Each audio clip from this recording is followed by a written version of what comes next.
E lui mi fa: è morto Maradona. Carro pure i bicchieri. Che tempismo. L'ha scoperto adesso questo. No.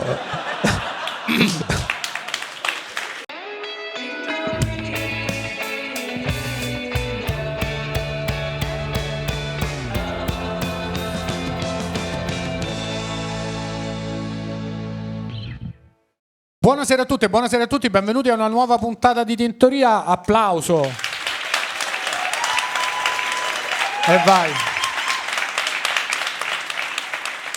Qui con me un bel ragazzo, pantaloni chiari, ormai paura di niente, Stefano Rapone. Stefano, Sì. come stai? Bene, non c'è male, tu? Bene, dai. Non ci possiamo lamentare. Che dici? Tutto a posto. Che si racconta di bello? Oh, niente, è finito. Ora che stiamo registrando è finito ormai Sanremo. Ah, bello. Sì, hai visto che è successo da Mara Venier? Che è successo? Hanno detto la parola con la G. Chi? Jerry Calà? No, No. hanno detto genocidio. Ah. Hai visto che succede? Mo in Rai se dici genocidio, Mara Venier legge un comunicato. Sì, arriva. Non Sì, so sì. più dire, non so dire che sono morte 30.000 No, persone. no, si può dire, però poi no. Mara Venier legge un comunicato. Spunta, arriva qua. Se lo diciamo qua, arriva Se lo dietro, dici esce 3 fuori. volte, spunta Mara Venier Davanti allo specchio esce Mara Venier e che legge un comunicato. col comunicato della Sì. Rai. Ma no. non un comunicato bipartisan stile Rai che è comunque super part, no, proprio un bel comunicato. Uno bello dritto. Sì. Sì, vabbè. Però questo comunque vedi. Bella cosa. Sì, non è male. Che altro è successo? Niente, C'è stato il non Super so. Bowl, ti sei visto il Super Bowl? Ah no, No. quando hanno fatto? L'evento stanotte. Stanotte no, dormivo, quindi no. Sì, molti dormivano, invece Tu l'hai visto? Kansas City Chiefs e San Francisco 49ers. Ah, Vedo proprio gli occhi ti si sono illuminati. sì, Hanno vinto i Kansas City Chiefs. meno male, sto Kansas Vedi? City che vince. Ma pensavo lo seguissi perché c'era Taylor Swift. Non so che Non sai che Taylor Swift No. è la pop star numero 1 del mondo? Ah, non era Britney Spears? No, Taylor Swift è come Sorry. Britney Spears, però ora siamo 25 anni non c'è dopo. più lei. E quindi.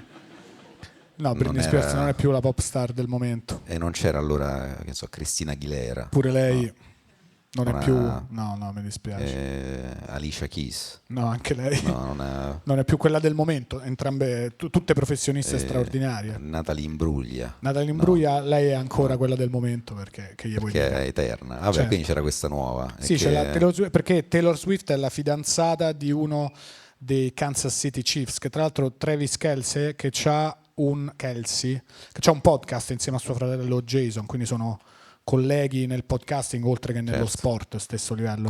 come noi. Sì, esatto. Sì. Tutta l'America si chiedeva chissà se vince il Super Bowl, se poi fa la proposta a Taylor Swift in diretta mondiale. Era tutto il mondo che aspettava questa cosa. Infatti c'è stato il momento a fine partita, dopo che aveva vinto, che è andato da lei, si è inginocchiato, le ha detto: Taylor, io vorrei passare tutta la mia vita con te senza problemi, senza errori, senza paura che qualcosa vada storto. Vorrei che la nostra vita andasse spedita nella sua direzione senza interferenze. E lei che ha detto? E lei diceva: non capisco cosa stai cercando di dirmi. E lui diceva: sì, insomma, vorrei che la nostra vita andasse per la sua strada, sui suoi binari, senza paura che qualcosa possa interferire con questo percorso straordinario che è quello che abbiamo scelto. Vorrei che il nostro percorso scelto andasse avanti senza diciamo virus. E lei diceva: non capisco, fammi un esempio. E lui ha detto: fai finta che la nostra vita è il web. Ecco, io vorrei che noi potessimo andare dove vogliamo, quando vogliamo, senza paura che qualcosa vada storto. E lei diceva: continua a non capire. Lui dice: vorrei che nella nostra vita ci fosse NordVPN. Vedi? Sì. E lei dice, ti dico la verità, lei ha detto: what is NordVPN? In inglese Perché l'ha solo chiesto, qua parlava certo. inglese, prima parlava italiano. Certo. E lui le ha detto: l'ho appena scoperto, stavo guardando la puntata di Tintoria con Vinicio Marchioni, perché comunque i giocatori di football americano stanno in fissa col romanzo, figurati. Sì. e ho visto il link in descrizione nordvpn.com/tintoria, ci ho cliccato e ho detto questo sconto ce lo possiamo permettere persino io e Taylor. E quindi ci ha cliccato, ha fatto un abbonamento e lo vuole condividere con Taylor Swift. Ma ho visto solo un reel, ho visto di questa cosa là, che poi gli ha risposto. Non l'ho visto, che Sì, gli ha detto? lei gli ha risposto basta un click. Sì. Vedi, Sì. in italiano di nuovo. In italiano. Solo quella frase. Solo quell'ultima parola era in inglese. Vedi? Sì. Vabbè, senti, non è certo grazie alla tua conoscenza degli sport americani che siamo arrivati a questo numero di puntata. Non è grazie all'amministratore delegato della RAI, se siamo arrivati tranquillamente a questo punto. No, deve essere grazie agli ospiti straordinari che abbiamo la fortuna di poter invitare ogni volta, quindi senza ulteriori indugi. Presento l'ospite di questa sera, signore e signori, solo per voi Marco D'Amore.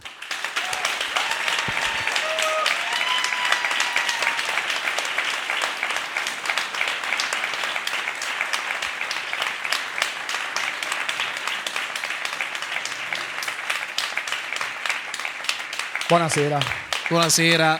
Benvenuto a Tintoria, grazie mille di essere Grazie a voi e come mia consuetudine gentile pubblico buonasera, perché per me è la cosa più importante. L'educazione. L'educazione. Sono un bel pubblico, di solito sono un bel pubblico, quindi ci sta a essere educati con loro. Stefano si era preparato una domanda. Una però. Cioè, tutta la serata con una domanda è difficile. Guarda, però ti dico, forse arriva a 2.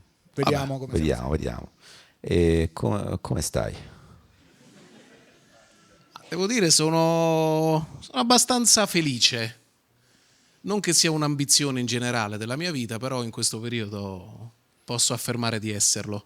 È una cosa bella. No, un'affermazione coraggiosa. Coraggiosa, quasi al pari di genocidio. No, genocidio. Stiamo a 2, stiamo attenti perché alla terza arriva Mara. Poi lo facciamo leggere il comunicato perché comunque Mara può fare quello che vuole, però ci dispiacerebbe.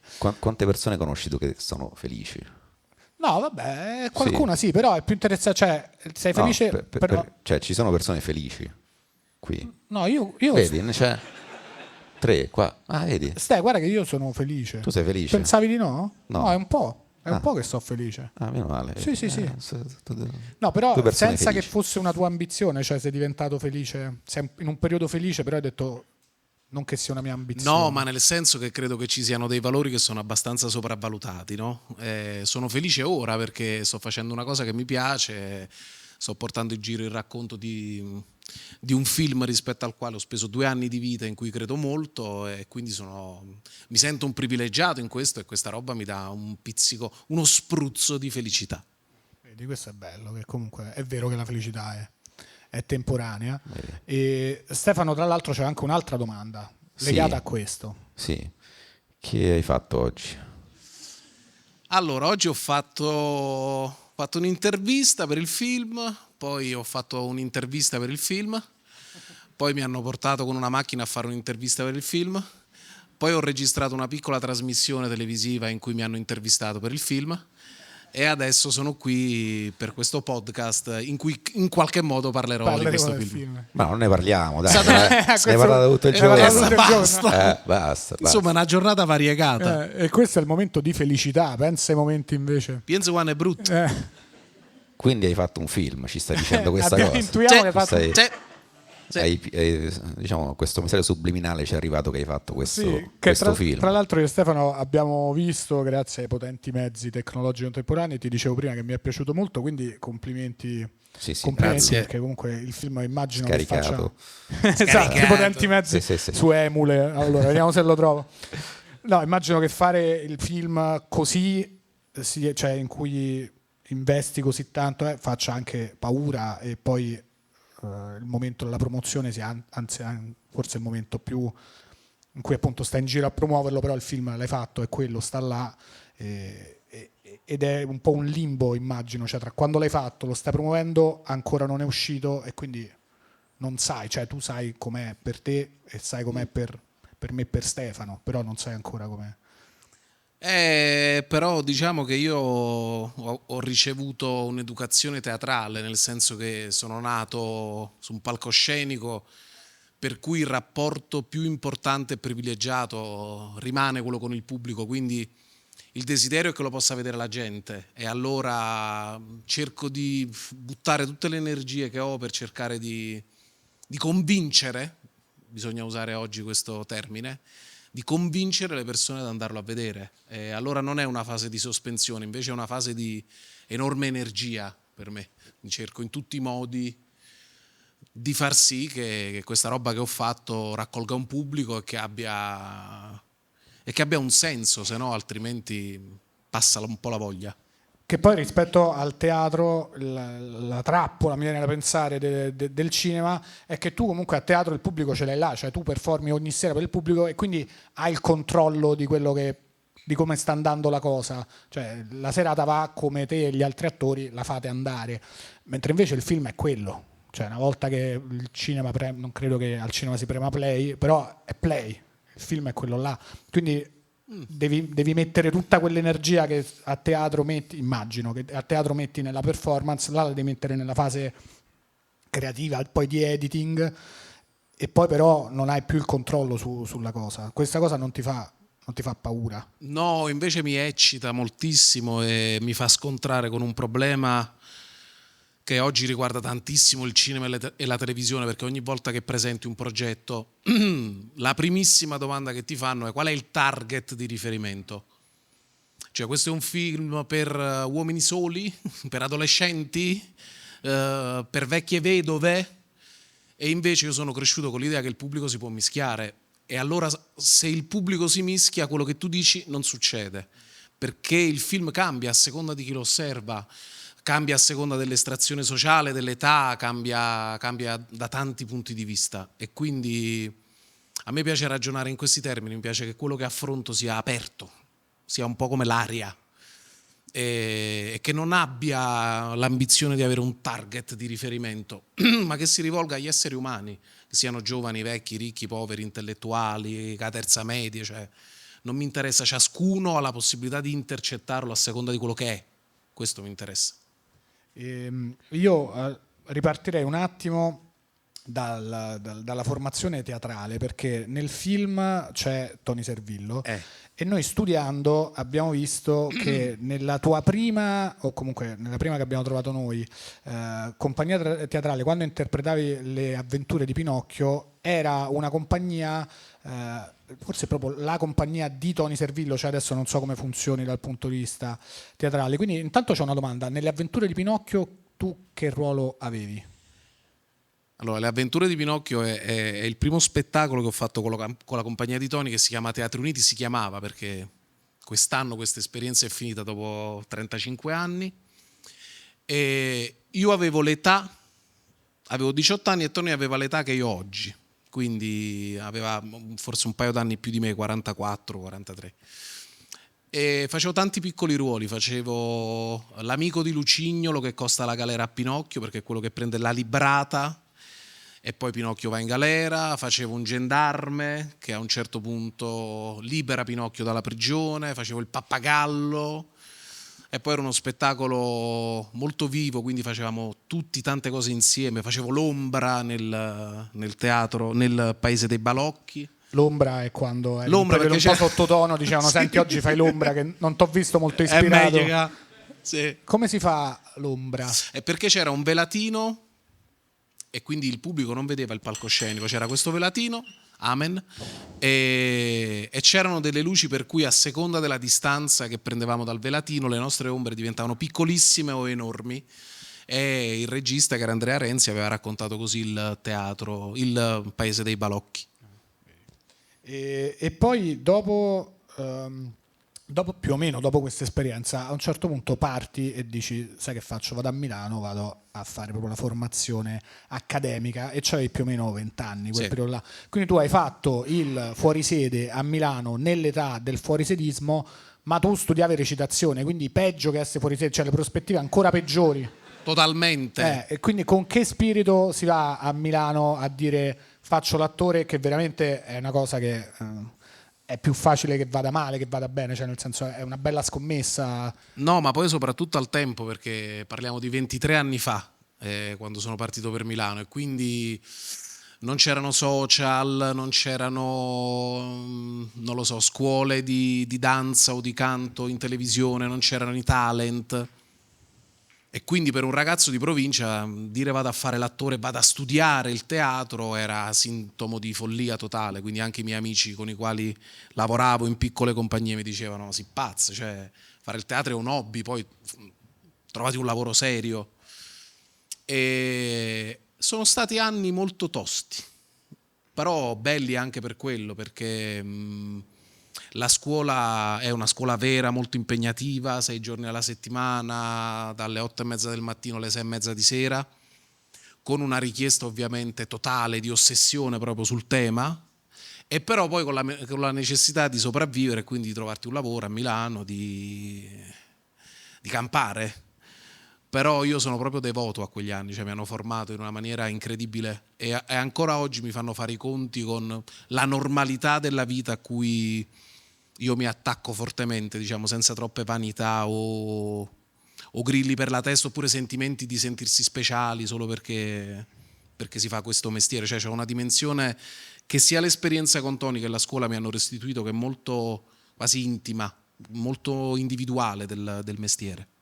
E che lavori hai fatto mentre Fatto di facevi? tutto. Ho fatto il cameriere, ho fatto il lavapiatti, ho fatto il volantinaggio.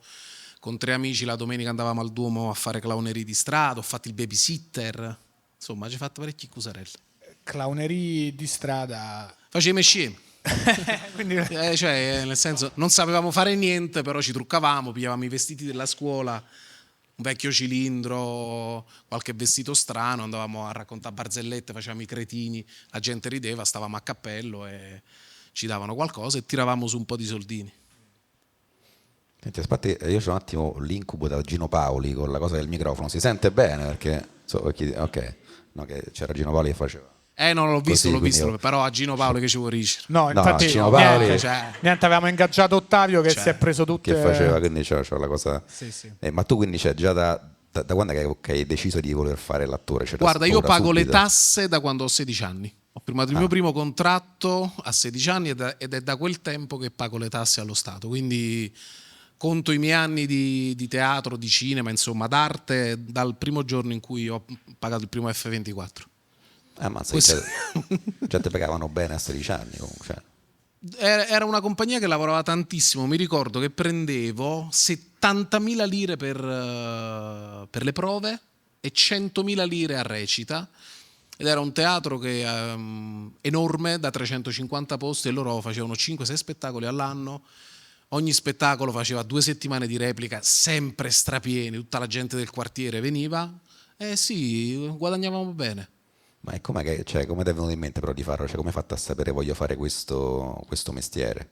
No, ma non è che lo sai, ho avuto la fortuna di crescere in una famiglia a cui piaceva tanto il teatro, il cinema, però mai di quelli che dicevano vai figliolo, sei bravissimo, no.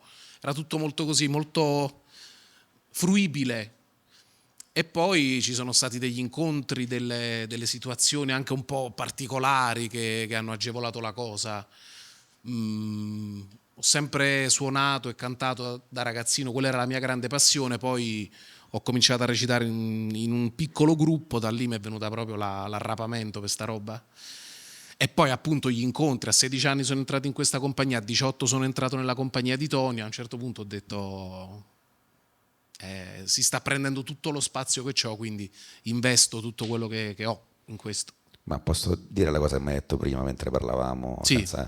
Perché comunque fare l'attore ti mette anche, cioè ti richiede anche delle cose che poi hanno impatto sulla tua vita personale. Tu hai detto, mi hai detto che adesso devi perdere 12 kg Sì. per fare il... Scia miseria, mannaggia. Che te mangi per perdere 12 No, kg? che non mi mangio. Che non ti mangi. La cosa bella è che appena sono arrivato, i vostri gentilmente dicono qua fanno i panini migliori di Roma. Ho detto per me un'acqua, per favore.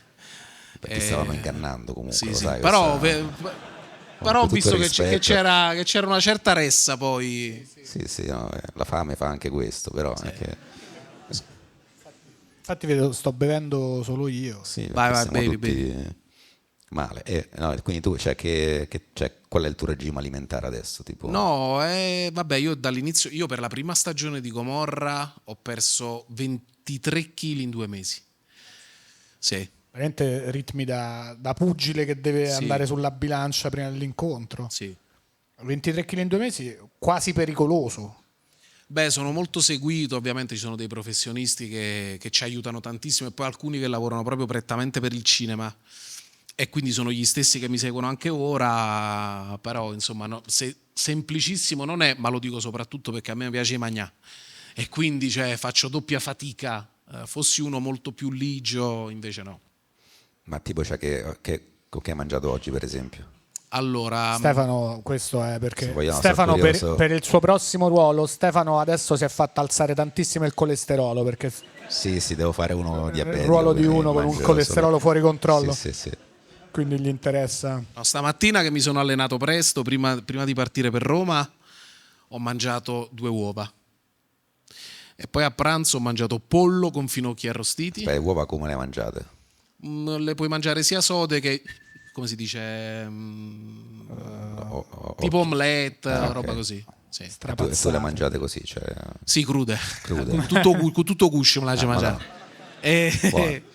E niente, poi oggi stavamo in giro, ho mangiato una barretta, che è un sostitutivo del pasto. Così La mi dicono. barretta a che gusto? Lo posso dire? A merda. A merda. No, non lo so, sai quelle cose cocco, ma non sanno della stessa plastica in cui sono contenute, quindi non cagna niente. Cioè, è come le uova, le puoi mangiare con la plastica, è uguale. Certo, Vabbè. certo. È una tristezza. E quindi tutti i giorni più o meno questa Sì, cosa. sì, poi varia, c'è pollo, poi c'è tacchino, poi c'è pollo, poi c'è branzino, poi c'è pollo. Insomma, è varia. Cioè, ti viene proprio. Perciò dico sono felice, no? Nonostante. E quindi. Vedi. La promozione, la dieta del mazza. Ma non Veramente. c'è un giorno che puoi fare lo sgarro, no? cheat day. Diciamo questo primo mese e mezzo no, poi piano piano se mi comporto bene, ogni tanto tipo come ai cani mi buttano un pezzo di pizza per terra così io me lo mangio. Certo, non puoi mangiare la pizza. No, zero. E pensa a casa mia e pizze proprio. C'è scetamma che facciamo e pizze, quindi è Certo. un continuo. Ho capito. No? Mia nonna che mi ha visto dopo 2 settimane che ho perso 4-5 kg, ovviamente per lei, Maronno, come ti ha fatto sick? Mangiate qualcosa, nonna, città no, aspetta un attimo.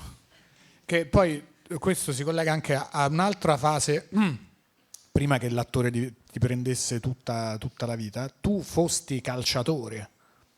E dove hai militato? Ruolo? Io militai. Prospettive? No, noi siamo cresciuti trapiantati da Napoli, una città che si chiama Caserta, che quando eravamo ragazzini aveva un palcoscenico sportivo veramente grosso perché c'era la Juve Caserta che è stata la prima squadra del Sud Italia a vincere il campionato di basket di Serie A. E poi c'era la Casertana che giocava tra la B e la C e aveva giocatori anche importanti, ho visto Ravanelli, Petruzzi, Bucci a Porta, Benito Carbone e noi abbiamo giocato in una società satellite che faceva tutte le giovanili, diciamo dai Pulcina alla Juniores. Prospettive, cioè io già sapevo che già a 14-15 anni già ero infoiatissimo col teatro, però mi piaceva tantissimo giocare a pallone, veramente tanto, mi piace ancora oggi, mi piace seguirlo. Ruolo? Dove giocavi? Mezzala sinistra o trequartista dietro le punte, dipendeva dal modulo. Quindi, Cioè, quelli là che quindi eri forte. Comunque il ruolo che richiede di essere buonissimi forte. piedi, corsa zero. Corsa zero, Non correvo meraviglioso, manco vabbè, se- giustamente. Anni 90, Sì, ci sta. esattamente. Comunque un po' la Sai, il visione. mito di Baggio in Italia. Sì. Sì. Potevi pure no, ma mi fa male tutto, altrimenti non andavo. E ci giochi ancora a calcetto ogni tanto. Guarda, se avessi ancora le ginocchia ci giocherei. Purtroppo le ho cedute. E quindi niente. E non sei passato al padel? Non hai fatto ancora Ci ho questo? giocato qualche volta, però o padel mi fanno poca palla. Nel senso che non mi entusiasma particolarmente. Sì, diciamo la cosa bella del padel è che 4 pippe che giocano a padel comunque si divertono. Esatto, cioè il livello esatto, è è quello, abbastanza basso. è Non è quello. tennis che devi passarci No. ore e ore prima di mandare la pallina. Io non di là. capivo bene come è fatto padel, cioè È tipo racchette. Racchettoni. Con sponda. Ah, che vuol dire con sponda? È nel senso che il campo ha un perimetro vetrato e tu puoi giocare con le sponde a... Ah, quindi c'è rimbalza. Sì. Non è quello che fai... No, quello è squash. No, quello è squash. No, tu stai pensando a palla pelota. No, che è sto gesto? Non è così, squash. Quello non si ma fa. che stai pensando? Che è sto Squash. gesto? Ma non riesco a capire Non sto capisco gesto, proprio. sinceramente. Come funziona squash? Non è così. Ma che vuol dire così? Così è... Come è fatto squash? Se non c'è una cosa tipo boomerang che tu fai No, quella tu sei perché tu davanti stai a un pensando a Bud Spencer. Bud Spencer. Sì, c'è un film Quello dove gioca... Bud Spencer è così. Però ha ragione. È vero, però in un film gioca a quello con la palla che la metti dentro il boomerang. E quello come si chiama? Non è pelota. Quella però è una roba, non lo so. vabbè. Non No, è padel padel. è racchettoni 2 contro 2 con le sponde, te l'aveva descritto 2 contro 2. 2 contro Sì. 2. Ok. Sì, non è male. Ma no, mai visto. Stefano con lo sport, infatti prima quando gli hai detto, forse Ravanelli poteva No, conoscere. Ravanelli lo conosco. Sì, perché Stefano Sì, c'ha che era capelli bianchi. Sì, Sì, c'ha una sì, conoscenza penna bianca. limitatissima della sua infanzia del calcio, quindi tipo se gli dici Del Piero, ok, già se ti muovi intorno... Però si ti riga Maradona. Maradona sì, sì, quello lo sa, quello lo sanno perché giocatore. poi... Sì, Perché... sì. Però ne sa pochi altri. Se gli dici Ciro Ferrara, lo sa per... Sì, lo so. Ciro Ferrara sa È questo. vero, è vero, Sì, lo sì, yogurt questo che lo era, sa. sì. Se no non sa niente. Sì, bello. Allora, a un certo punto tu, tra l'altro, con Tony Servillo ci reciti in Una vita tranquilla come attore coprotagonista e invece in questo film tu lo dirigi. E com'è poi dirigere una persona che, tra virgolette, ti ha fatto iniziare, poi ci hai recitato insieme e poi lo dirigi ed è, mi permetto di dirlo, com'è dirigere il grande Tony Servillo? Cioè non è che vai a dirigere uno che va a dirigere Tony Servillo. Ma credo che già in generale dirigere Tony Servillo non sia così semplice, ma lo dico proprio per la misura dell'artista che è, cioè per confrontarti con uno come lui devi essere veramente non solo preparato ma solido nella visione che c'hai delle cose, se no Tony ti mette continuamente e giustamente in difficoltà. Per me è stato doppiamente difficile perché non è solo la persona con cui ho recitato, per me è il mio maestro, è il mio punto di riferimento, è come dire, la persona che più mi ha complicato la vita proprio in termini di desiderio di arrivare a quello che lui è, a quello che lui ha fatto, a come pensa che un attore anche debba vivere, debba stare al mondo. È stato bello però perché lui mi ha fatto penare per un anno, soprattutto quando abbiamo discusso la sceneggiatura, abbiamo cambiato tante versioni, abbiamo lavorato moltissimo con lui. E poi devo dire che quando mi ha detto sì, da grandissimo attore qual è, si è completamente affidato. Ha stabilito lui i ruoli, che era la cosa più difficile da fare. Ha detto adesso tu scordati che io e te siamo Marco, Tony, il maestro, tu sei il regista e io sono l'attore. Quindi io mi metto sul fiato di quello che tu hai immaginato e cerco di amplificarlo come posso.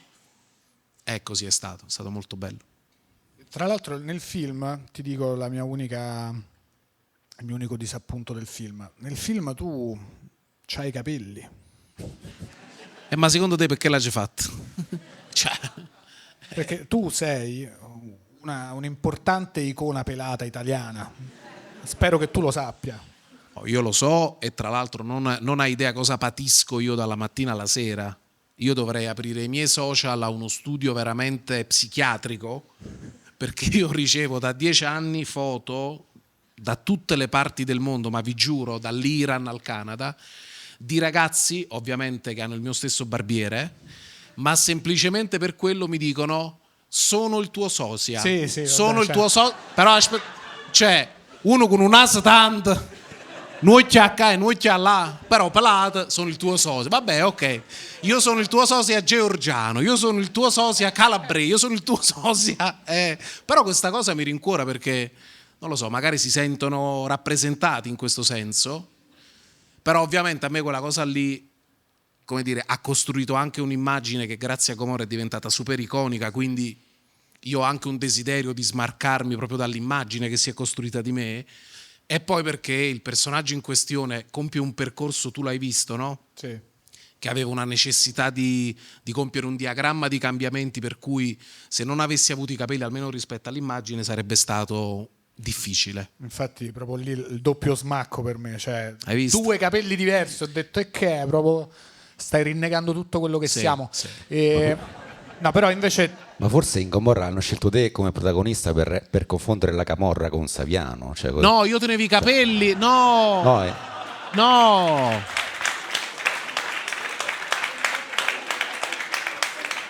E no, vi devo confutare, maestro, perché ci sono prove provate. Perché io quando ho fatto il provino per Gomorra avevo i capelli. Ah, Qua. Voglio che ma com'è? No, io avevo i capelli. Tra l'altro venivo da un'esperienza di commedia in TV bellissima per me con Fabrizio Bentivoglio e Giorgio Tirabassi, Cecio, e avevo i capelli. no, oddio, pensavo. Ed è stata l'ultima cosa che ho fatto con i capelli, era il 2013, quindi 11 anni fa, e ci sono i provini in cui mi si vede con i capelli e poi diciamo facevamo tutto uno studio con Stefano Sollima, appunto sia sul corpo che sul look, e nel momento in cui lui mi vide dimagrire così rapidamente, trasformandomi completamente, disse rapiamo. quindi quello è il momento in cui perché c'è una sottorubrica in questo podcast che posso tirare fuori solo con determinati ospiti, per cui chiedo quando è il momento che gli ospiti senza capelli chiedo quando è il momento in cui guardandoti allo specchio hai capito che era finita. Allora io ho ricevuto una macumba. Io ho ricevuto proprio una iattura. Sì. Ero al secondo anno di Paolo Grassi, stavamo preparando il saggio del secondo anno sulla tragedia greca. Ti giuro, io avevo i capelli lunghi fino a qua, legati con una treccia, e c'era questa insegnante bravissima che a un certo punto dice: tutti i ragazzi della classe si devono tagliare i capelli. Tagliare i capelli? Non mi tagliava a 20 anni. Allora io, sono andato a casa, ho preso le forbici, ho fatto pic pic, sì. E lei il giorno dopo dice: no, ve li dovete rasare a 0. E io mi alzo e dico: non faccio lo spettacolo, perché non capisco perché per un saggio, per una cosa così momentanea, io mi devo tagliare tutti i miei capelli a 0.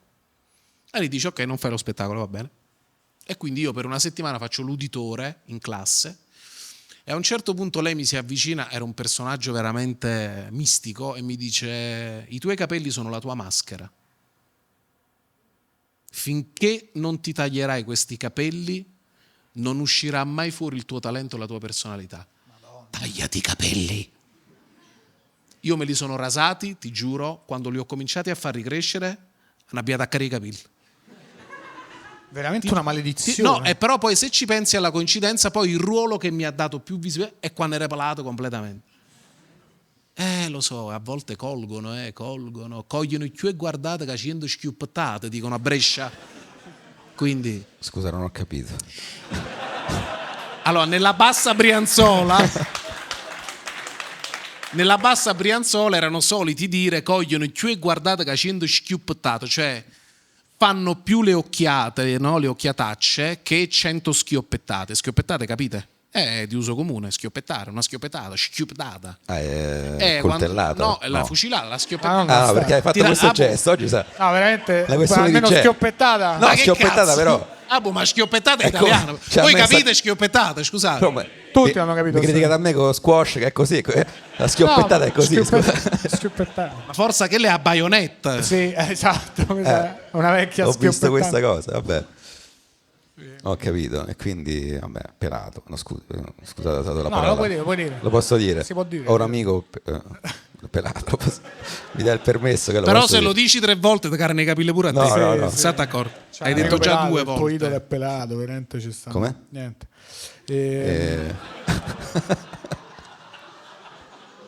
Andiamo avanti. Allora, a un certo punto arriva Gomorra, interpreti Ciro Di Marzio, a.k.a. l'Immortale, personaggio iconico per una serie iconica che forse più di tutte in Italia, anzi penso sicuramente più di tutte in Italia, è andata proprio nel mondo. Aver interpretato un personaggio, come dicevi prima, così iconico, con un'immagine così iconica come quella di Ciro Di Marzio, è stata più un'opportunità o più una rottura di cazzo? No, è stato un dono incredibile che la vita mi ha fatto. Cioè, se io fra 30 anni marava una pizzeria a Mergellina, qualcuno sono sicuro passando dirà: oh, ma chi era chi che ha fatto Ciro Di Marzio? Quindi posso dire che una cosa buona, grossa, l'ho fatta. Cioè, non riesco proprio a nutrire altri sentimenti. Nutro sentimenti di depressione rispetto a quello che è lo stato delle cose che mi circondano, e quindi lo sguardo che producono gli addetti ai lavori su attori che fanno dei ruoli così importanti. Però rispetto al mio rapporto con la serie, con il personaggio, sono felicissimo. E questo è bellissimo. Ma aspetta, in che senso questa cosa, gli addetti ai lavori? Cioè, Perché noi siamo un paese che è abituato molto spesso ad associare il personaggio all'essere umano, no? E quindi a un certo punto, se tu fai un ruolo così, con determinate caratteristiche, ti dipingono per quella roba lì. Soprattutto poi se lo fai in una lingua che non è l'italiano, quindi non si prendono neanche la briga di capire se tu sai parlare in italiano. Ed è molto difficile misurarsi con altri ruoli, stare in altri film. Poi ti devo dire, io rispetto a questo sono molto divertito, perché io ho vissuto una carriera completamente divisa in due. Cioè, io fino ai 29 anni, al mio debutto al cinema, ero considerato uno snob, uno che voleva fare troppo l'intellettuale, solo teatro, rovinato dalle buone letture, come si dice, no? Poi da Gomorra in poi invece io sono il commerciale, chi fa televisione, cioè è come se tutto quello che avessi fatto prima fosse stato spazzato via così, no? E questo a me personalmente restituisce una dimensione che un pochettino mi intristisce, perché secondo me invece di un attore bisognerebbe conoscerne la biografia, quantomeno, prima di, non lo so, di spendersi in giudizi così definitivi. Però c'è chi questa possibilità ce l'ha, chi no, e chi invece, come provo a fare io, se la costruisce in un altro modo. E quindi ho detto: voi non mi mettete i capelli, mi metti a sola. Faccio film su lì e faccio altre cose. Questo. No, stavi dicendo di... No, che però immagino che, cioè, fare un ruolo così, appunto, da un momento all'altro passare da il teatro, che per carità il teatro, a fare la serie italiana più vista nel mondo, è un salto anche rapido, perché la prima stagione subito è esplosa. E quanto è difficile aggiustarsi rispetto a come le persone ti guardano, cioè anche al successo, alla fama. Cioè, un conto è andare per strada e le persone ti riconoscono, andare in giro per Napoli per strada e tutte le persone ti riconoscono. Quanto è difficile per una cosa che immagino sia successa veramente un mese succedeva poco, il mese dopo succedeva ovunque. Ma è veramente difficile spiegare che cosa è stata Gomorra. Ovviamente io non lo dico perché ci sono io semplicemente dentro, siamo tantissimi, e poi non sono solo gli attori, e poi sono i registi, e poi sono gli sceneggiatori, cioè. Però Gomorra l'ha vista tutto il paese, e l'ha vista in maniera trasversale, cioè non lo so, l'hanno vista gli insegnanti e l'hanno vista i ciucci, l'hanno vista gli anziani, l'hanno vista i ragazzini, cioè è stato un fenomeno di massa. E questo, per esempio, io l'ho testato anche confrontandomi con altri colleghi, amici, già attori affermati, che quando ci vedevano girare assaliti dicevano: non ho mai vista una roba del genere, mai.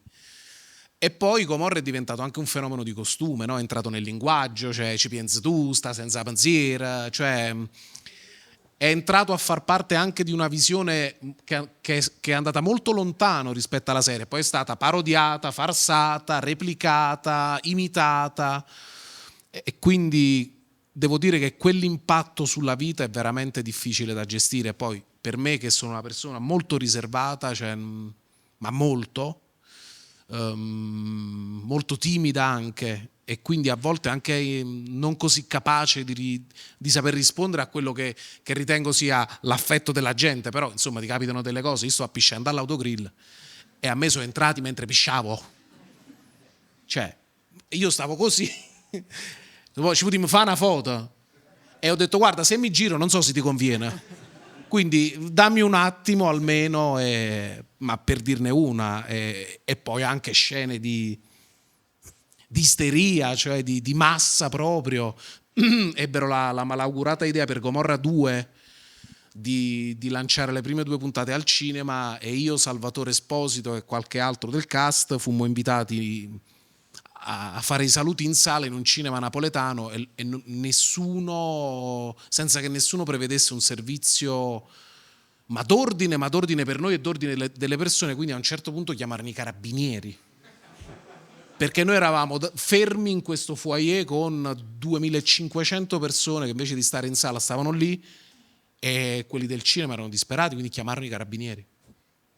Sì, questo è... Non ti può... Nessuna accademia di recitazione ti può preparare a questa roba. No.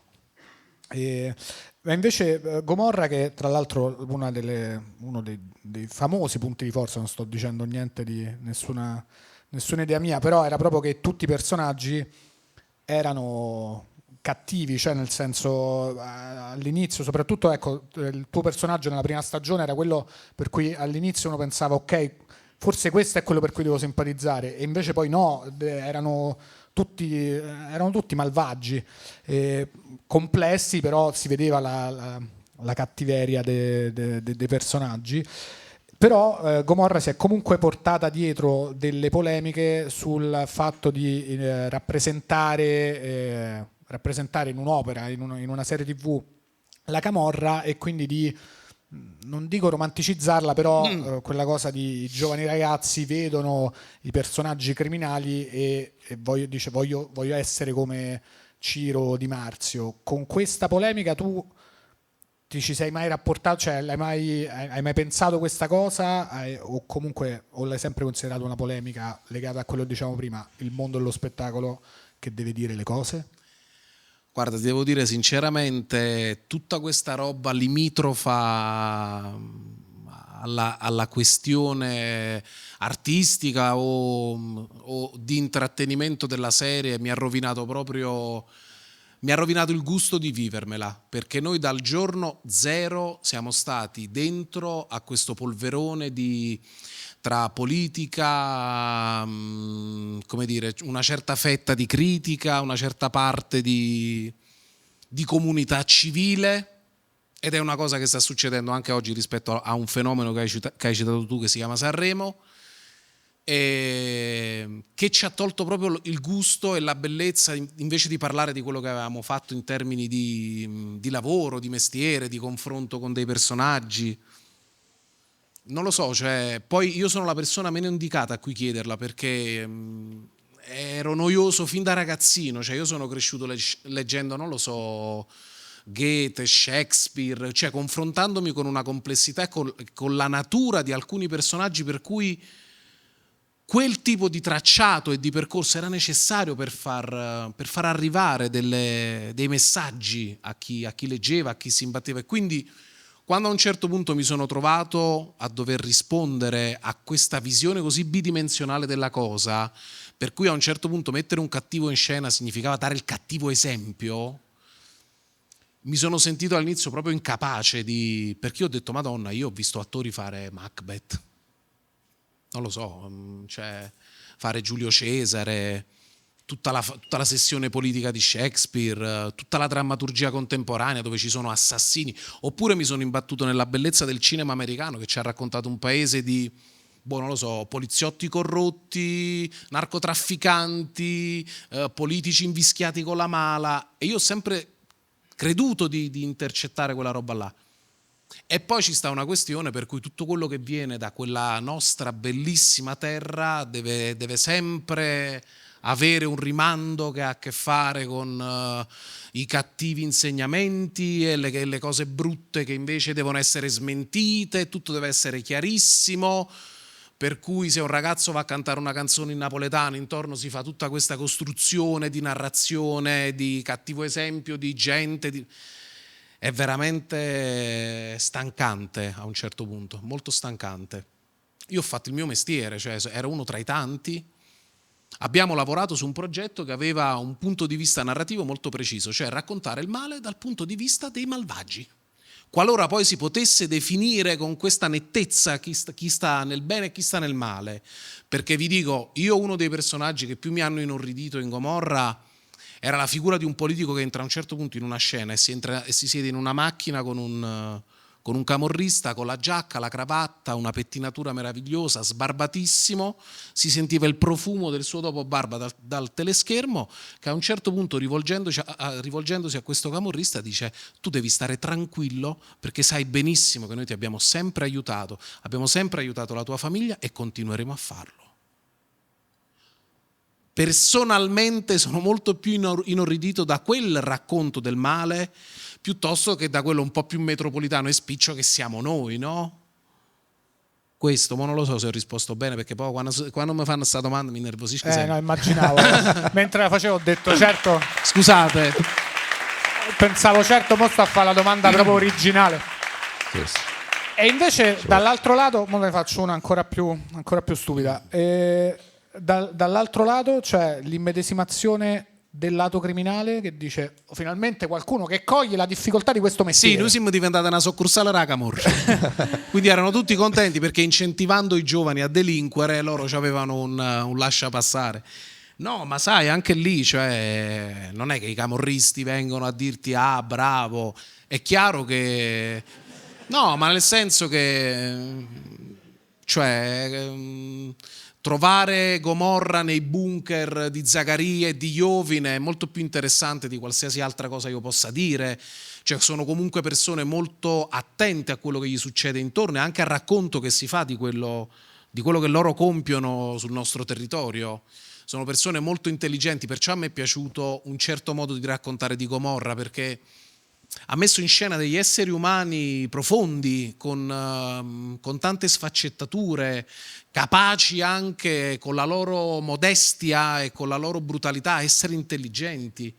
Perché secondo me per perpetrare il male così a lungo e con tanto profitto bisogna anche essere intelligenti. E loro lo sono evidentemente, soprattutto perché accolgono i favori di persone che siedono comodamente su poltrone di velluto e sono laureate. C'è un'altra domanda, ma secondo te chi è più forte, Ciro Di Marzio o Erfreddo? Ma mo mi metti in difficoltà. Mi metti in difficoltà. Guarda, ti posso raccontare un episodio d'Erfreddo, come lo chiami tu, per farti capire che persona è quel ragazzo. È una cosa che non ho mai detto perché la conservo proprio nel privato delle mie esperienze più belle. Non ci conoscevamo per niente. Lui insieme al fratello gestiva un ristorante a Via Ripetta. A un certo punto ci arriva una telefonata e ci invita a cena. Noi, diciamo, i 5 protagonisti del cast, quindi io, Salvatore Esposito, Fortunato Cerlino, Maria Pia Calzone e Marco Palvetti, nel suo ristorante con lui. Non sapevamo che cosa volesse da noi.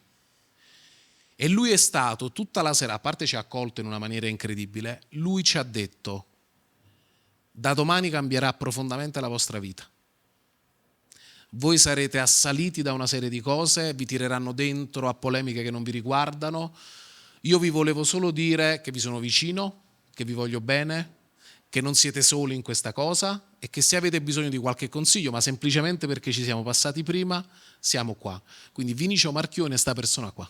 Ah, non era il freddo vero? Cioè, No, okay. Era bagnomaria, era un freddo caldo. Era l'attore, insomma. Bello.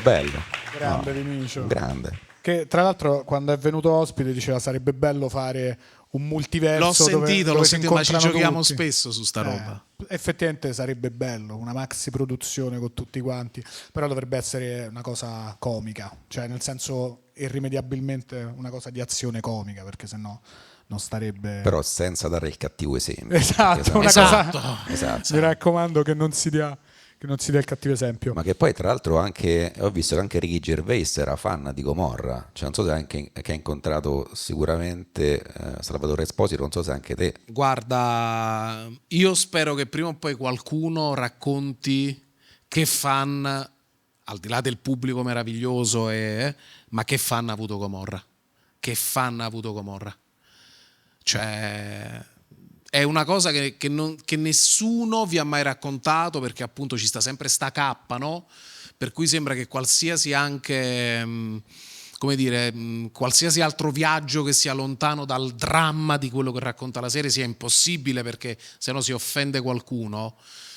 Però a noi ci hanno raccontato che David Bowie ha regalato il primo cofanetto di Gomorra a Madonna. Cioè, a me mi ha telefonato Michael Fassbender, sul set di Gomorra è venuto Ricky Gervais, James Franco ha rilasciato un'intervista su di noi, cioè, ma tante di quelle cose meravigliose che questa serie ha mosso, che secondo me sono molto più interessanti queste da raccontare al pubblico piuttosto che altro. E com'è stato l'incontro? Cioè, quindi l'hai incontrato anche tu, Ricky Gervais? No, Ricky Gervais è andato a Londra okay. E mi hanno fatto una videochiamata lui e Salvatore, perché Salvatore ha girato una settimana a Londra una puntata della 4ª stagione, e quindi a un certo punto fa Maccati, guarda chi ci sta. Ah, Ricky Gervais. No, è stato figo, è stato molto figo, molto. Ma per esempio Stefano Soli mi ha girato un film bellissimo negli Stati Uniti con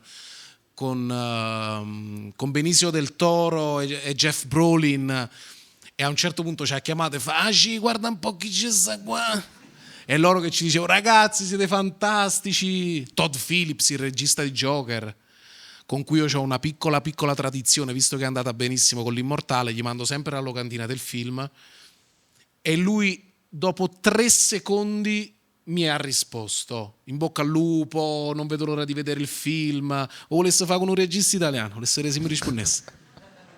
Così per sfizio volesse provare uno a caso, poi dopo alla fine facciamo un censimento e scegliete voi. Bellissimo. E tu hai incontrato queste persone? Ci ho parlato, sì. Bello. Sì. Sono contento. Ma te l'ha già presentato? Se vuoi, fa piacere. Ok. Saluto. Ricky Gervais, diciamo certo l'ultimo special, quello uscito a Natale, sottotono. Sottotono. Per i suoi livelli, sottotono. Non dire che gliel'abbiamo, cioè se lo senti, no, mi raccomando. Mo glielo dico. Non dire. No, mo glielo dico. No, se passa per Roma lo invitiamo, ci dice no thank you, però noi ci proviamo. Because you hai detto quella cosa di mio ultimo spettacolo. I remember in the episode. Stefano, stavi. No, non lo so. Ma invece Saviano che dice? Io lo so. Io avevo altre domande. No, ma così in generale? In generale, sì, come sta? Lo senti? Lo senti. Giulia, ramo telefono, facciamo una telefonata. Dove stai? No, beh, durante la produzione era presente. No, oppure... mai. E come fa Roberta? Sta sul set a Napoli, impossibile. Giusto. Certo. Io con lui ho vissuto delle giornate intense. I capelli anche lui. No, perché abbiamo nel 2016 Gomorra ha festeggiato i 10 anni dall'uscita del libro, e quindi ho fatto con lui una serie di presentazioni in giro per l'Italia fino al Salone del Libro di Torino, e ho vissuto con lui alla scorta. Sfiderei veramente quelli che criticano immaginando che vivere sotto scorta sia quasi stare in una sorta di gabbia dorata. Io dopo 48 ore già non ce la facevo più. Cioè, non è una vita. Ma perché c'è tipo com'era? Ma perché tu devi capire che quando ti danno a parte che quelli che dicono che Roberto ha avuto la scorta per Gomorra è una cazzata. Roberto ha avuto la scorta perché nel 2007, un anno dopo, a Casal di Principe, in una piazza caldissima dove c'erano i padri dei camorristi appena condannati al 41 bis, ha fatto nomi e cognomi, e indicandoli, e quindi parlando ai ragazzi di Casal di Principe, ha detto: siete voi quelli che dovete andare via da questa terra, e non noi e non la nostra gioventù. Io, senza dover difendere nessuno, perché Roberto si difende da solo, mi chiedo quanti di noi tenessero il pal per dire una roba del genere a Casal di Principe, o non lo so, in un'altra città in cui c'è una presenza così massiccia della criminalità.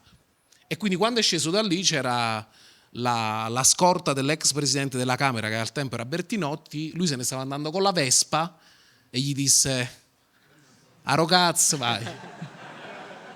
E la scorta te la danno non solo per difendere te, ma perché tu diventi un pericolo per gli altri. Perché se a un certo punto avviene una sparatoria in un ristorante e ci rimette le penne una persona X, tu sei diventato pericoloso per quella persona. E quando fanno la bonifica di un posto in cui Roberto va a fare, non lo so, un incontro di presentazione di un libro, è perché se ci sta una bomba o c'è un ordigno e saltano 8 teste in aria, e lui è un pericolo per se stesso ma per gli altri. Ed è una cosa che non si chiede, ed è una cosa che lo Stato applica e rispetto alla quale tu non puoi fare niente. Cioè questo è un concetto che dovrebbe passare alle persone. Non è che lui ha detto scusate, mi ritrà una scorta. Datemi 8 carabinieri pagati non lo so, dallo Stato perché io mi voglio sentire più tranquillo. Non funziona così. E vi assicuro che... No, ma... È giusto per dire come funziona. No, sì. Tra l'altro lui ha chiesto più volte di non avere più la scorta. Ma c'è una commissione che decide. E vi posso assicurare che non si può fare niente. Poi sono stato con lui sia in Italia con la scorta italiana che negli Stati Uniti, dove la scorta funziona in un modo completamente diverso. Cioè non li vedi e non li senti, non sai neanche chi sono, ti sono a distanza, quindi tu, almeno quando stai in Italia i carabinieri si presentano, piacere Pascal, Antonio, quindi Cilella, a New York dico ma la scorta non c'è? No, io non li conosco, ma loro sono qui. Ma dove? Chi sono? Però questo, cioè, è molto molto difficile. Io non so se sarei riuscito a sopravvivere a una roba del genere, non lo so. Gomorra mi sembra che abbia contribuito forse più di tutto a una cosa che mi sembra che ci sia stata negli ultimi 15 anni, cioè Napoli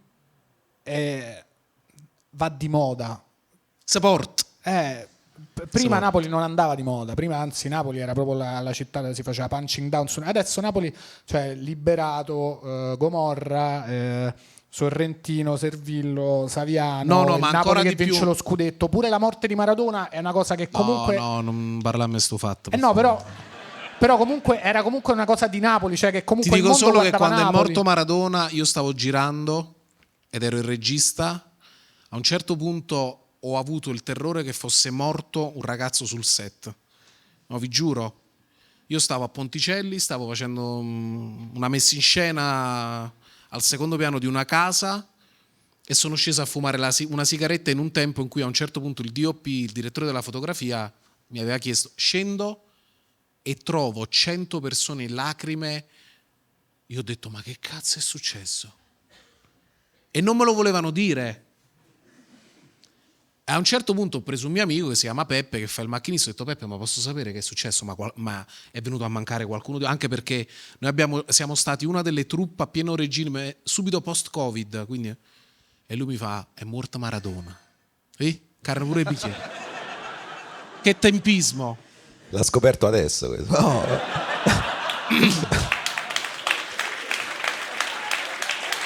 E me ne sono andato. Chiuso il set, me ne sono andato. No, ma non potevamo, cioè no, era impossibile. A parte che di lì a 2 minuti è successo una macella, cioè nel quartiere vi potete immaginare, ma... Però anche l'evento drammatico della morte del PIB d'Oro è comunque un evento napoletano nel mondo, cioè non so come dire, è stato un evento argentino e napoletano. E quindi effettivamente Napoli va di moda, cioè è pop, è una cosa che prima quando io ero piccolo non era così, è una percezione mia oppure effettivamente va di moda, cioè adesso si va le vacanze a Napoli, cioè è una città che è diventata una cosa che prima non era così, è successo negli ultimi 15 anni, anche grazie a Gomorra che l'ha messa come città nel mondo. Un dato che mi va di riportare, che è proprio oggettivo, è che Napoli negli ultimi anni è diventata il primo set cinematografico d'Italia per produzioni sia nazionali che internazionali, quindi questo è un dato di fatto. E per produzioni nazionali intendo serie TV, film, documentari. Questo ovviamente è anche molto importante non solo per l'indotto che il cinema e la televisione comportano, ma soprattutto perché siamo una terra che ha grande sete di lavoro e quindi quando arrivano le produzioni questo significa lavorare su un set, spendere negli hotel della città, spendere dai rifornitori della città, e per rifornitori intendo elettricisti, non ci confondiamo. E poi significa far nascere tantissime professionalità, perché io in 10 anni di Gomorra ho visto ragazzi che facevano i manovali sul set diventare elettricisti, oggi lavorano a Roma, a Milano, a Bologna, diventare macchinisti, aiuti operatori, assistenti ai costumi, assistenti scenografi, quindi questo è veramente molto, molto importante. Poi sì, si porta, pop Le mode vanno e vengono, ogni tanto sì. vengono. Speriamo di costruire in modo tale che quando passi la moda abbiamo qualcosa di solido su cui continuare con le nostre gambe. Sì, però non penso sia un caso, cioè che proprio è un allineamento dei pianeti, non è un caso che poi il Napoli vince lo scudetto cioè nel senso in questo periodo qua, è la ciliegina sulla torta forse lo scudetto del Napoli. Primo di molti, vi auguro, figurati. Esatto, a questo volevo arrivare. Visto che stiamo parlando di Napoli, noi studiando abbiamo anche visto che tu sei scaramantico. Sei scaramantico, mi confermi questa cosa? Sì. Si può dire? Quanto sei scaramantico? Abbastanza che non ti va di parlarne? O ne puoi parlare? No, ma non è che sono scaramanticissimissimo, però diciamo c'ho delle cose che mi incutono un po' di timore. Tipo? Cioè il classico gatto nero? No, io sul gatto nero sono all'incontrario, perché quando ero piccolino c'avevo questo gattino nero che si faceva avvicinare solo da me e che stava sempre con la lingua da fuori così. E mi guardava, e quindi da quel momento lì dove tutti avevano paura, invece io mi sono cominciato a affezionare a sto gatto nero, e ogni volta in circostanze particolari della mia vita, quando sono all'indomani di una decisione, vedo sempre un gatto nero passare, e quello per me è una sorta di sì della sorte che mi dice vai. E quindi quali sono invece le cose che sono dei no? Sono alcune cose che hanno a che fare con delle tradizioni proprio familiari, cioè sapete benissimo quanto, soprattutto all'inizio del secolo scorso, quando le famiglie erano povere, quanto l'olio fosse importante in casa, no? Perché avere una bottiglia d'olio significava tanto. E quindi a casa mia c'è stata questa tradizione che se cade un poco di olio a terra o si scassa una bottiglia roglia, disgrazia per 100 anni! Oppure per esempio c'è questa tradizione per cui quando vi scambiate il sale a tavola, no? Dici, passi un po' di sale, va appoggiato, perché passarsi il sale si dice che è spartenza, cioè che due persone che si passano il sale sono destinate a dividersi. Capito? Allora se tu me lo passi e non me lo appoggi, invece fai, ma tieni, io capisco che cosa mi vuoi dire. E quindi invece se lo appoggi dico ok, vabbè. Hai capito? E quanto, scusa perché la scaramanzia mi affascina molto, quanto influisce però la tua giornata? Cioè uno ti passa il sale così e chi so piglia? Okay. No, però cade l'olio. Se cade l'olio ci sono dei rimedi, ci sono dei piccoli riti opportunamente da praticare in quel momento, però è una disgrazia. Dice, quel giorno bisogna stare un po' Pensa, io non attenti. compro mai l'olio al supermercato. E mai. Dove lo No, lo faccio a cattacoccorunata. Così se cade a lui. Ah, certo. Non a me. No, lo maneggio proprio. E poi il sale, per esempio, c'è un rito super scaramantico che faceva l'allora direttore della compagnia di Tony, che io ho scoperto la prima volta a 18 anni. Lui ha questo suo rito. In ogni grande città italiana lui compra questi 10 pacchi di sale grosso e forma delle montagnelle in dei punti del palcoscenico che sa solo lui. Il problema è che quello diventa un rito iniziatico per i giovani della compagnia che non lo conoscono, perché Angelo, mentre fa queste montagnelle, recita un rito misto tra tutte le lingue che conosce, che vanno dal portoghese al polacco, al russo, al francese, gridando come un disgraziato, ma gridando per... E quindi io la prima volta ho detto è morto qualcuno, e sono andato dal direttore di scena a dire secondo me è morto qualcuno dietro al palco, e lui mi ha detto no, non ti preoccupare Angelo, quello è il rito, vieni adesso ti porto a guardare. E quindi diventa uno spettacolo nello spettacolo osservare Angelo Curti che fa questo rito meraviglioso, propiziatorio affinché lo spettacolo vada bene. Il sale come elemento centrale. Il sale è importante. Ma quindi tu hai rituali quando devi recitare? fai delle cose? No, sicuramente ci sta questo rito che facciamo, ma è un gioco, quello di dire tutti insieme merda, merda, merda e di darci gran pacche sulle chiappe, Sì. che è una cosa antichissima che sapete tutti da dove proviene, è inutile che io la ripeta 100.000 volte e poi basta, no? Poi teatro è bello, è un gioco, bisogna stare tranquilli. Su merda, merda, merda, merda, merda, merda, lo so. Toccarsi il culo? Perché quello non Perché lo so. visto che quello è l'organo che produce quella meravigliosa, e vedi? allora noi lo battezziamo Dicendo speriamo, sì, ok, sì, vedi, sì. ok. Non è una cosa sessuale. Questo non lo sapevo, questo non lo sapevo. Sapevo solo fino a merda merda, pure nella stand up comedy ce lo diciamo, ci piace, però non ci tocchiamo il culo. No, perché sennò E poi... vi mancate la parte più divertente del Vedi, rito. infatti, Cioè. ma infatti non ci divertiamo. ma dopo Louis C.K., il Me Too, bisogna queste stare cose attenti. qua, Sì, stiamo sì. attenti a queste Stefano, cose. ti lascio un attimo. Devi andare a fare... esatto. Tu quindi tu hai fatto Gomorra, quindi serie TV popolarissima, eccetera, eccetera. Tu che serie ti vedi? Che serie mi vedo? Sì. Devo dire, non è che sono un grandissimo amante di serie, cioè ne ho viste tante, alcune ovviamente mi hanno fatto super impazzire, però sono uno molto più da sala, cioè vado moltissimo al cinema e tantissimo a teatro, però devo dire che Sopranos, Breaking Bad, Game of Thrones, Sempre criminali comunque, cioè sempre, sempre. okay. Se non ci stanno i fatiende non mi diverto. E questa è diciamo forse in cima alla mia lista. Anche True Detective, soprattutto la prima, mi ha proprio inchiodato di brutto. Tanto romanzo criminale quando la vidi all'inizio, proprio mi fece una grandissima impressione. E poi Stranger Things mi è piaciuta tanto, però l'ultima non l'ho vista, mi era fatto un po' capalla. E... quali altre? Quante ne ho dette? No, abbastanza, Abbastanza. 4-5. Ma invece al cinema che ti sei visto di recente? Tutto il cinema italiano passato a Venezia, tutto il cinema italiano passato a Cannes, io guardo tutti i film, tutti i registi e le registe italiane, tutti. Di recente ho visto Pietro, ho recuperato perché era ancora in sala il film di Matteo Garrone, avevo visto il film di De Angelis, ho visto Lubo di Diritti, adesso tra un po' aspetto Saverio Costanzo, ho visto ovviamente Adagio di Stefano Sollima e poi ho visto l'Antimos perché mi piace tantissimo quel regista e sono andato a recuperarlo, ho visto Wim Wenders, ho visto Miyazaki, cioè vado tantissimo al cinema, tanto. Ti è piaciuto Povere creature? Sì, mi è piaciuto, devo dire, io che sono un estimatore di Lantimos o Lantimos, mi perdonerete se non conosco bene la pronuncia, ho amato di più altri suoi film.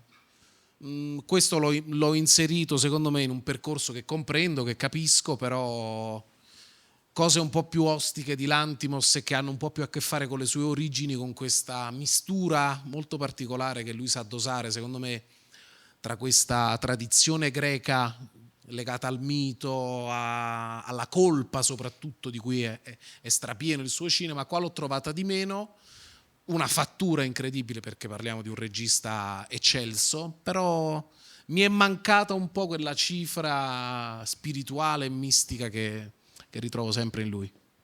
No, a me sì, a me pure mi è piaciuto abbastanza, però era un po', non lo so, cioè era tipo Barbie, no?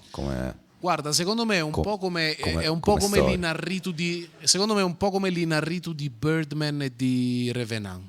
Ah, È quel passo verso the United States of America, per cui a un certo punto devi stare dentro un clima, dentro un linguaggio, devi essere un po' più accattivante. Invece non lo so, The Lobster piuttosto che Il sacrificio del cervo sacro, cioè sono film che se ne sbattono altamente il cazzo.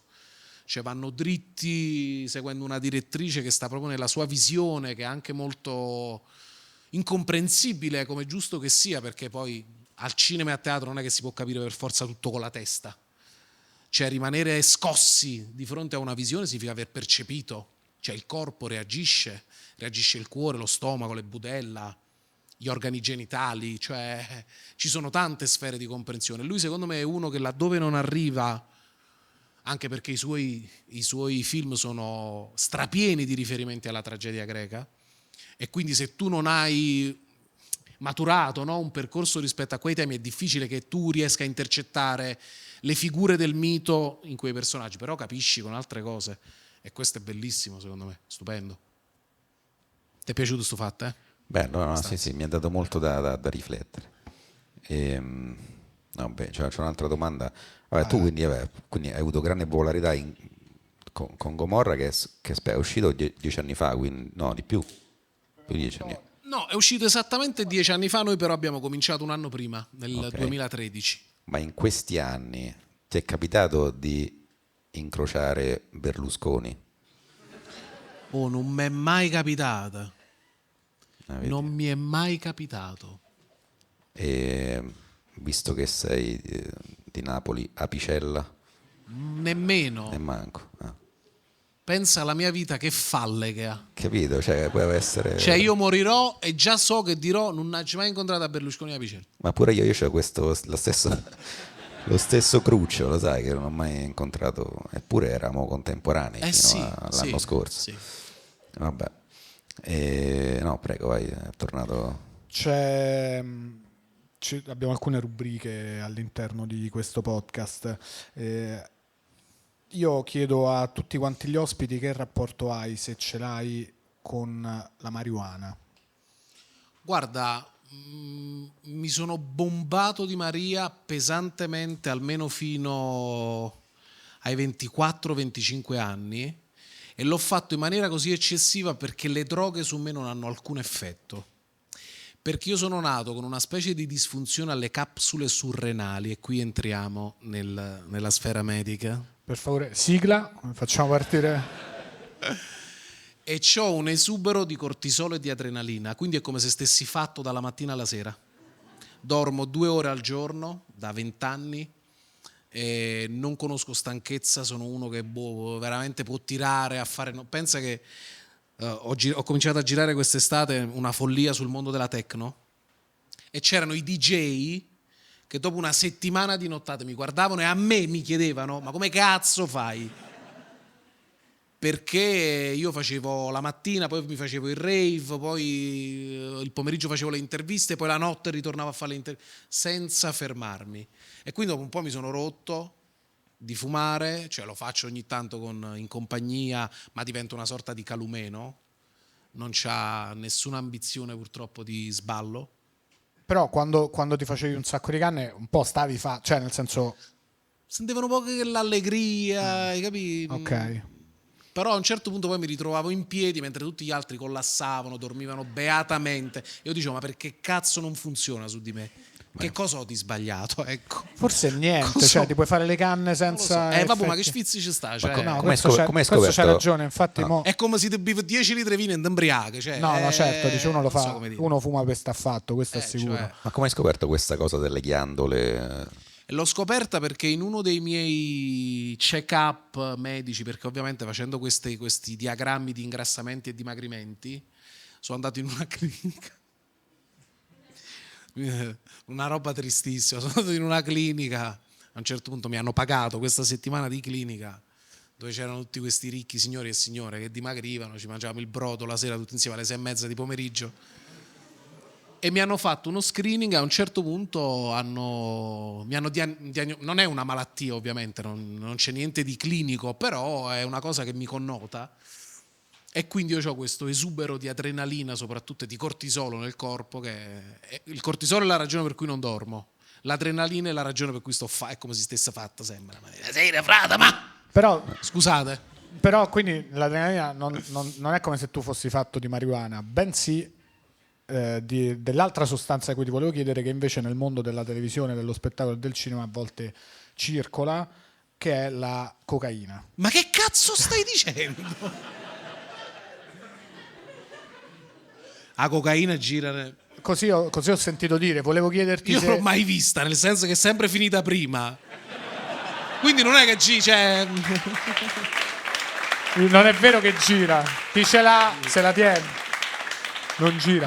Non giri più. E quindi tu non hai mai neanche subito il Guarda, richiamo di quella, essendo una persona ti già sveglia. ti confesso una cosa.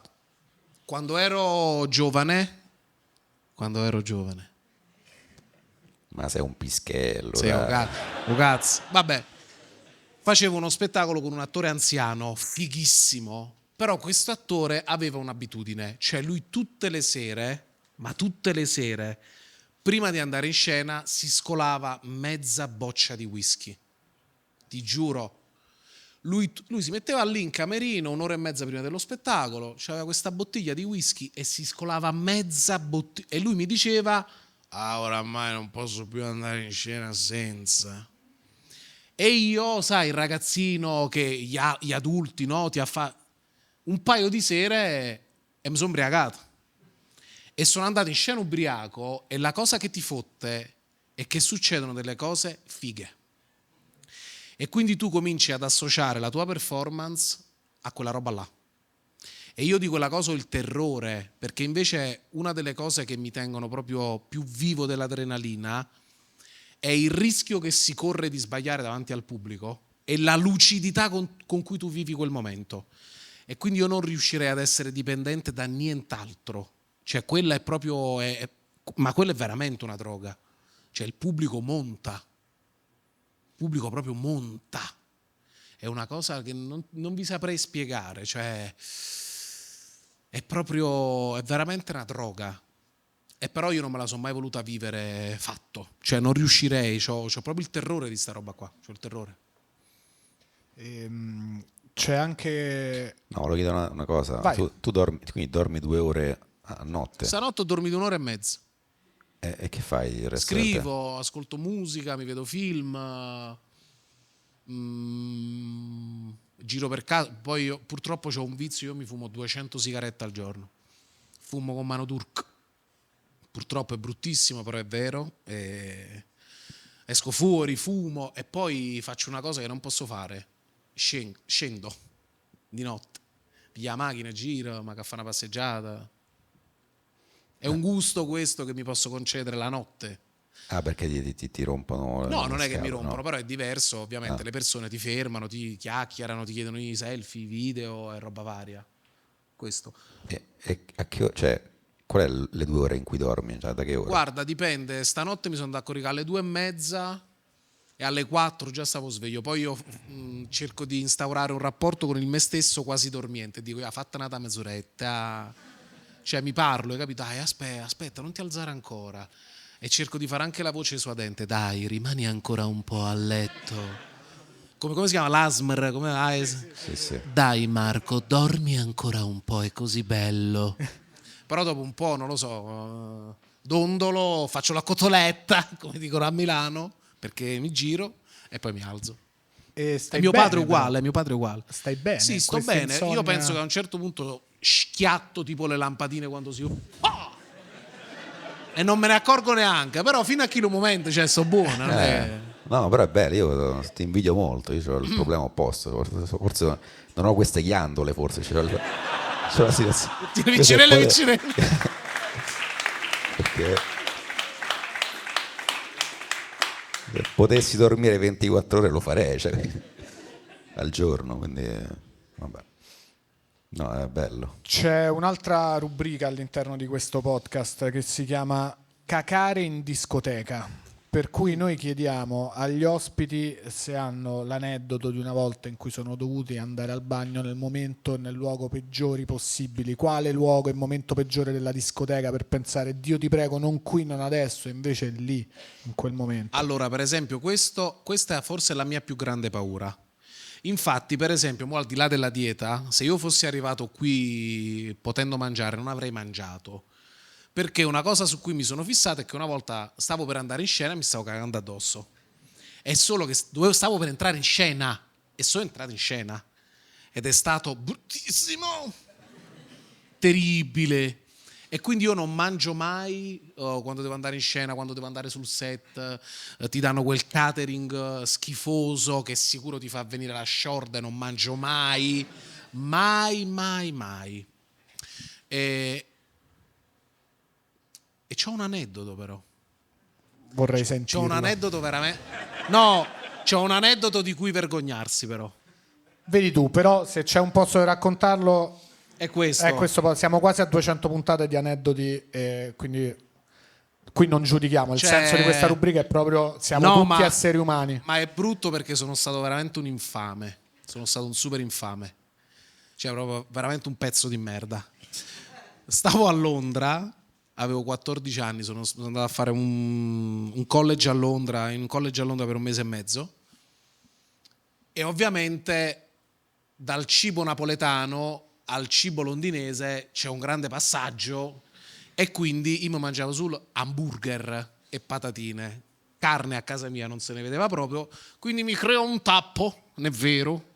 Un giorno, io sono sempre stato mi sono sempre vantato della mia regolarità intestinale, portata proprio come un vessillo, una bandiera.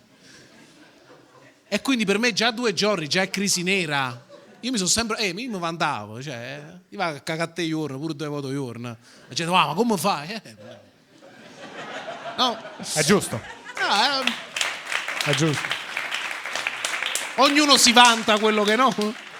E quindi un giorno, 2 giorni, una settimana, un giorno organizzano una festa, e quindi i cessi stavano, poi io non essendo mai abituato a fare vita di campeggio, non ho questa dimensione per cui si divide il cesso, no? Per me, cioè non lo so, puzza, si sente, cioè tengo tutte queste fobie. E quindi che faccio? Approfitto che stavano facendo la festa di metà college, quindi musica, i ragazzi tutti in discoteca con i professori, il bagno era vuoto e vado in bagno. È stato, secondo me, io non vi incazzate ragazze, però io posso capire che significa partorire. Ve lo giuro, ve lo giuro. Io ho fatto a parte che ci ho messo 3/4 d'ora e avevo le vene mi ricordo queste vene me le toccavo qua. Ho detto sto crepando, ho fatto una roba disumana, talmente disumana che arrivava quasi al bordo della tazza, e io dopo che ho scaricato 7, 8, 10 volte non andava giù finché ho detto sti cazzi e mi unisco alla festa. A un certo punto però, come diceva il buon De André, ma una notizia un po' originale non ha bisogno di alcun giornale, come una freccia dall'arco scocca, vola veloce di bocca in bocca. Qualcuno della festa sarà andato in bagno, a un certo punto sale e fa Madonna raga, che cazzo è successo? Veni! E guarda che cazzo di infame. Io mi mischio a loro. No raga, fatemi vedere pure a me. Mamma mia che schifo. E guardate i bulli del cazzo, no? Che noi ce la prendiamo sempre col più debole. C'era un ragazzo, una povera anima di Dio, tra l'altro bellissimo, pacioso, che non c'entrava un cazzo, forse neanche l'aveva visto quello stronzo. Allora tutti quanti hanno cominciato a fare un po' peggio. Secondo me sei stato tu. E io subito è stato lui. E lui è diventato quello che aveva cacato lo stronzo più grande del mondo per tutto il resto del college. E io invece che covavo questo segreto dentro di me ho taciuto miserabilmente. E pensa lui adesso che guardando questa puntata pensa... Ma guarda, lo sape, pensa però che tipo mo chiudo in galera perché è diventata una... C'era la sliding door, lì è diventato un villain, è diventato malvagio. Ma questo è effettivamente... È l'inizio del film. No, è uno sliding doors con la storia di Castellitto, perché lui ha la stessa identica storia, solo che non è finita. Però così. non me l'ho sopportato a casa. Esatto. Perché però io non potevo proprio. Lo dovevi imbarcare. Esatto. Cioè, sì. Certo. Mi fermavano alla dogana, sicuro. Sì, scusi, c'è qualcosa da dichiarare? Lei qua. Oppure c'era fu biglietto pure a Is, viaggiavamo in 2. Sì. Devi prendere un altro biglietto.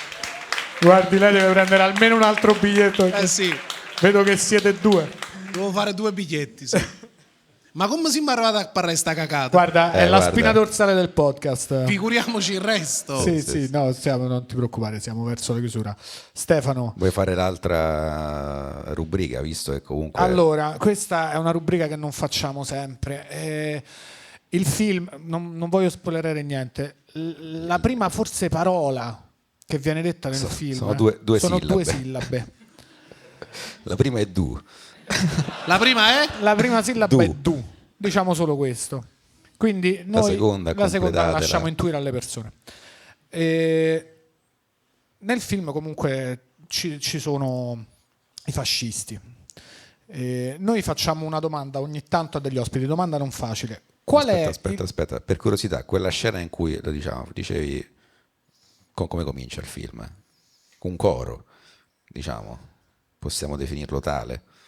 Ma non ne ho vero, non comincia così un film. Come no? Dai, no, la prima scena. Vabbè, tu dici come cominci le No, prime hai vabbè, ragione. no, Vabbè, effettivamente se il film è il suo, lui sa proprio la prima scena. C'hai ragione. Però, diciamo, la prima scena che ha folgorato Stefano, nel diciamo. covo dei fascisti, dici. Sì. Quante volte l'avete rifatta? Perché io questa la voglio rifare un attimo. Rifacciamo un'altra volta la scena in cui, diciamo, l'abbiamo fatta un po' di volte. Un po' di volte, sì. Così anche per avercene qualcuna in più. Diciamo. Certo, non si sa mai. Per ridere. Sì, ci sta, vabbè. La domanda che facciamo ogni tanto all'interno del podcast è: qual è il tuo dittatore estero preferito? Attenzione, estero. C'è una premessa, noi non stiamo qua, è un podcast comico, non stiamo qua a dire i dittatori ci piacciono, assolutamente no. Però se ti viene fatta questa domanda, con i parametri che vuoi, puoi scegliere qual è il tuo dittatore solo estero preferito. Ma devo dire che ho avuto la fortuna di girare tantissimo il mondo, tanto l'Europa, tanto con il teatro, quindi diventando anche residenziale in alcuni luoghi, e una delle città che mi è rimasta più impressa è Bucarest, perché Bucarest sta proprio, secondo me, in quella fase che sembra ancora post-atomica, no? Perché ha delle cose, ha dei quartieri completamente distrutti, però nasconde una bellezza incredibile, una storia di una grande identità culturale, ha un teatro meraviglioso, e lì c'è stato un dittatore, Ceausescu, che è stato terribile, no? E però io mi ricordo che parlando con una persona anziana mi sembrava di sentire i nostri vecchi quando parlavano del duce, no? E con quest'italiano che aveva imparato, perché era stato tanti anni in Italia a fare la domestica nelle case, mi diceva: ha fatto tante cose buone. E mentre me lo diceva, noi stiamo in questo quartiere che i palazzi ancora sventrati, e dicevo: signore, se faceva malamente, che succedeva? E quindi non lo so, mi ha lasciato questo ricordo, che poi, come dire, questa fuga incredibile quando è stato spodestato in elicottero con la moglie, non lo so, mi ha lasciato questo ricordo patetico, ovviamente, di questo personaggio, e anche di come le persone poi, alle prese con il presente, con il futuro che viene, addirittura riescono a dire di qualcosa che è stato orribile, che in qualche modo è stato positivo. Grazie della risposta, perché è la prima volta. Questo forse sì. È la prima volta che la fate, ma fatta a me. No. È la prima volta che abbiamo questa risposta. Di solito si va sui grandi classici oppure su qualche chicca, però più in altri continenti. Invece questa è la prima volta, e comunque sia la Romania sono i nostri cugini. Grazie alla risposta. Stefano, ci siamo. Ci siamo. E allora sì. Io vi chiedo un altro applauso per Marco D'Amore. Parlavo anche a Stefano Rapone, se vi va, con le tinti, a Snodo del Comedy Club. Un altro applauso per l'ospite. Grazie. E uno a voi che siete qua stasera. Grazie mille a tutti, grazie mille a tutte. Ci vediamo alla prossima puntata. Ciao. Ciao.